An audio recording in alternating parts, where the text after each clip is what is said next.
ನಮಸ್ಕಾರ ಸ್ನೇಹಿತರೆ, welcome back to my channel. Gruhalakshmi ಯೋಜನೆ 33ನೇ ಕಂತಿನ ಬಗ್ಗೆ ಏನು ಸರ್ಕಾರದ ಕಡೆಯಿಂದ ಅಪ್ಡೇಟೇ ಬರ್ತಾ ಇಲ್ವಲ್ಲ. ಯಾವ ದಿನಾಂಕಕ್ಕೆ ಬಿಡುಗಡೆ ಆಗುತ್ತೆ, ಯಾವಾಗ ಬಿಡುಗಡೆ ಆಗುತ್ತೆ, ಎಲ್ಲ ವಿಚಾರಗಳ ಬಗ್ಗೆ ಏನು ಅಪ್ಡೇಟ್ಸ್ ಬರ್ತಾ ಇಲ್ಲ.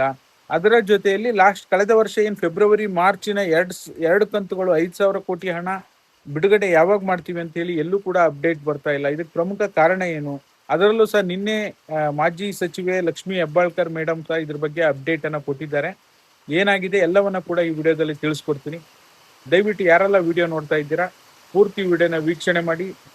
ಹೊಸದಾಗಿ ಚಾನಲ್ ನೋಡ್ತೀರಾ ಅಂತ ಸಬ್ಸ್ಕ್ರೈಬ್ ಮಾಡ್ಕೊಳ್ಳಿ. ಹಾಗೆ ಎಲ್ಲರೂ ವಿಡಿಯೋಕ್ಕೊಂದು ಲೈಕ್ ಕೊಡುವ ಮೂಲಕ ಸಪೋರ್ಟ್ ಮಾಡಿ. ಮಳೆ ಬರ್ತಾ ಇದೆ ಯಾಕೋ.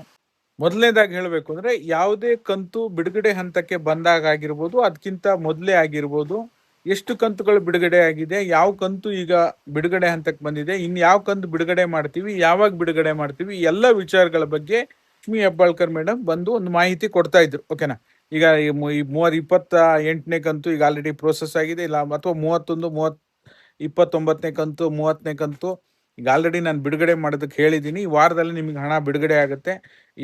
ಎರಡು ಕಂತಿನ ಪ್ರೋಸೆಸ್ ಅನ್ನು ಈಗ ಆಲ್ರೆಡಿ ಆರ್ಥಿಕ ಇಲಾಖೆಯಿಂದ ತೆಗೆದುಕೊಂಡಿದ್ದೇನೆ. ನಿಮಗೆ ಶೀಘ್ರದಲ್ಲೇ ಬಿಡುಗಡೆ ಮಾಡ್ತೀನಿ. ಈ ರೀತಿಯಾಗಿ ಒಂದಲ್ಲ ಒಂದು ಮಾಹಿತಿಯನ್ನ ನಾವು ಸಚಿವೆ ಲಕ್ಷ್ಮಿ ಹೆಬ್ಬಾಳ್ಕರ್ ಮೇಡಮ್ ಅವಾಗ ಕೊಡ್ತಾ ಇದ್ರು.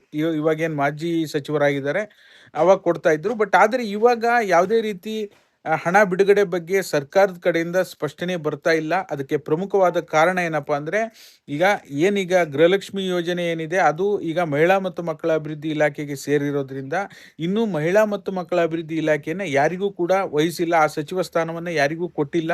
ಲಕ್ಷ್ಮಿ ಹೆಬ್ಬಾಳ್ಕರ್ ಮೇಡಮ್ಗೂ ಸಹ ಯಾವುದೇ ರೀತಿ ಸಚಿವ ಸ್ಥಾನ ಸಿಕ್ಕಿಲ್ಲ. ಹಾಗಾಗಿ ಪ್ರಮುಖವಾಗಿ ಇದೇ ಮೇಜರ್ ಕಾರಣ ಆಗಿದೆ. ಸರ್ಕಾರದ ಕಡೆಯಿಂದ ಅಪ್ಡೇಟ್ಸ್ ಗಳು ಬರ್ತಾ ಇಲ್ಲ. ಓಕೆನಾ? ಸಿಎಂ ಬೇರೆ ಬೇರೆ ಕೆಲಸಗಳಲ್ಲಿ ಬ್ಯುಸಿ ಇರೋದ್ರಿಂದ ಅವರು ಇದ್ರ ಬಗ್ಗೆ ಯಾವುದೇ ರೀತಿ ಅಪ್ಡೇಟ್ ಬರ್ತಾ ಇಲ್ಲ. ಬಟ್ ಆದ್ರೆ ರೀಸೆಂಟ್ ಆಗಿ ಜುಲೈ ಮತ್ತೆ ಆಗಸ್ಟ್ ಅಲ್ಲಿ ಏನು 2 ಕಂತುಗಳು ರಿಲೀಸ್ ಆಗಿದೆ, ಅದನ್ನ ಡಿಪಾರ್ಟ್ಮೆಂಟ್ ಕಡೆಯಿಂದನೇ ಪ್ರೋಸೆಸ್ ಆಗಿ ಹಣ ಜಮಾ ಮಾಡಿದ್ದಾರೆ. ಬಟ್ ಅಪ್ಡೇಟ್ಸ್ ಗಳು ಎಲ್ಲೂ ಕೂಡ ಸಿಗ್ತಾ ಇಲ್ಲ. 33ನೇ ಕಂತು ಈಗ ಆಲ್ರೆಡಿ ಬಿಡುಗಡೆ ಹಂತಕ್ಕೆ ಬಂದಿದ್ರು ಸಹ ಈಗ ಅದಕ್ಕೆ ಸಂಬಂಧಪಟ್ಟ ಸಚಿವರು ಯಾರಾದರೂ ಇದ್ರೆ, ಹೌದು ನಾವು 32 ಕಂತುಗಳನ್ನು ಹಾಕಿದ್ದೇವೆ, ಈಗ ಆಲ್ರೆಡಿ ಮಹಿಳೆಯರಿಗೆ ಇನ್ನೊಂದು ಕಂತಿನ ಹಣವನ್ನ ನಾವು ಜಮಾ ಮಾಡ್ತೀವಿ, ಒಂದು ವಾರದಲ್ಲಿ ಜಮಾ ಮಾಡ್ತೀವಿ ಅಥವಾ ಇನ್ನು 10 ದಿನದಲ್ಲಿ ಜಮಾ ಮಾಡ್ತೀವಿ ಅಂತ ಹೇಳಿ ಮಾಹಿತಿಯನ್ನ ಕೊಡ್ತಾ ಇದ್ರು. ಬಟ್ ಈಗ ಯಾರಿಗೂ ಕೂಡ ಮಹಿಳಾ ಮತ್ತು ಮಕ್ಕಳ ಅಭಿವೃದ್ಧಿ ಇಲಾಖೆಯ ಸಚಿವ ಸ್ಥಾನ ಕೊಡದೇ ಇರೋದ್ರಿಂದ ಯಾವುದೇ ಅಪ್ಡೇಟ್ಸ್ ಗಳು ಕೂಡ ಬರ್ತಾ ಇಲ್ಲ. ಮತ್ತೆ ನಿನ್ನೆ ಮಾಜಿ ಸಚಿವೆ ಲಕ್ಷ್ಮಿ ಹೆಬ್ಬಾಳ್ಕರ್ ಮೇಡಮ್ ಏನ್ ಮಾಹಿತಿ ಕೊಟ್ಟಿದ್ದಾರೆ, ಕಳೆದ ವರ್ಷ ಫೆಬ್ರವರಿ ಮಾರ್ಚ್ 2 ತಿಂಗಳ ಹಣದ ಬಗ್ಗೆ, ಬಿಡುಗಡೆ ಬಗ್ಗೆ ಯಾಕಾಗಿಲ್ಲ, 5,000 ಕೋಟಿ ಹಣ ಎಲ್ಲೋಯ್ತು ಅಂತ ಮಾಧ್ಯಮದವರು ಪ್ರಶ್ನೆ ಮಾಡಿದಾಗ ಅವರು ಈಗ ಏನು ಅವಾಗ ಮಾಜಿ ಸಿಎಂ ಸಿದ್ದರಾಮಯ್ಯನವರು ಅವಾಗೇನು ಮುಖ್ಯಮಂತ್ರಿ ಆಗಿದ್ದಾಗ ಆ ಹಣಕಾಸು ಇಲಾಖೆ ಕೂಡ ಅವರೇ ನಿರ್ವಹಣೆ ಮಾಡ್ತಾ ಇದ್ರು. ಅವರು ಹಣಕಾಸು ಇಲಾಖೆಯಿಂದ ಆ 2 ಕಂತಿನ ಹಣವನ್ನ 5,000 ಕೋಟಿ ಹಣವನ್ನ ಮಹಿಳಾ ಮತ್ತು ಮಕ್ಕಳ ಅಭಿವೃದ್ಧಿ ಇಲಾಖೆಗೆ ಅವರು ಟ್ರಾನ್ಸ್ಫರ್ ಮಾಡಿರಲಿಲ್ಲ. ನಮ್ಮ ಇಲಾಖೆಗೆ ಹಣನೇ ಬರದೆ ನಾವು ಹೇಗೆ ಬಿಡುಗಡೆ ಮಾಡೋದಕ್ಕಾಗತ್ತೆ ಅಂತ ಹೇಳಿ ಅವರು ಮಾಹಿತಿಯನ್ನು ಕೊಟ್ಟಿದ್ದಾರೆ. ಹಾಗಾಗಿ ಆದಷ್ಟು ಬೇಗ ಸರ್ಕಾರ ಕಳೆದ ವರ್ಷ ಬಾಕಿ ಇರುವಂಥ 2 ಕಂತು, ಅದರ ಜೊತೆಯಲ್ಲಿ ಈಗ 33ನೇ ಕಂತು ಬಿಡುಗಡೆ ಮಾಡಬೇಕು. ಸುಮಾರು 6,003 ಕಂತುಗಳು ಜನರಿಗೆ ಈಗ ಆಲ್ರೆಡಿ ಬಿಡುಗಡೆ ಮಾಡಿದ್ರೆ ಸದ್ಯಕ್ಕಂತೂ ಅನುಕೂಲ ಆಗುತ್ತೆ ಅನ್ನೋದು ನನ್ನ ಅಭಿಪ್ರಾಯ. ಅದ್ರ ಬಗ್ಗೆ ಅಪ್ಡೇಟ್ಸ್ಗಳನ್ನಾದರೂ ಸರ್ಕಾರ ಕೊಡಬೇಕು. ನಾವು ಕೂಡ ನಿಮಗೆ ಪ್ರೂಫನ್ನು ಹಾಕಿ ತಿಳಿಸುವಂಥದ್ದು ಈಸಿ ಆಗುತ್ತೆ. ಯಾಕೆಂದ್ರೆ ನಿರಂತರವಾಗಿ ನೀವು ಪ್ರಶ್ನೆಗಳನ್ನು ಕೇಳ್ತಾ ಇದ್ದೀರಾ. ಈಗ ಆಲ್ರೆಡಿ ಬಿಡುಗಡೆ ಆಗುತ್ತೆ ಅಂದಿದ್ದೀರಿ, ಯಾವಾಗ ಜಮಾ ಆಗುತ್ತೆ? 33ನೇ ಕಂತು ಈಗ ಆಲ್ರೆಡಿ ನಮಗೆ DBTಯಲ್ಲಿ ಶೋ ಆಗ್ತಾ ಇದೆ. ಬಹಳಷ್ಟು ಜನರು 19ನೇ ತಾರೀಕು, ಇದೇ ಆಗಸ್ಟ್ 19ನೇ ತಾರೀಕು ಬಹಳಷ್ಟು ಜನರಿಗೆ DBTಯಲ್ಲಿ 33ನೇ ಕಂತಿನ ಹಣ ಶೋ ಆಗ್ತಾ ಇದೆ. ಓಕೆನಾ?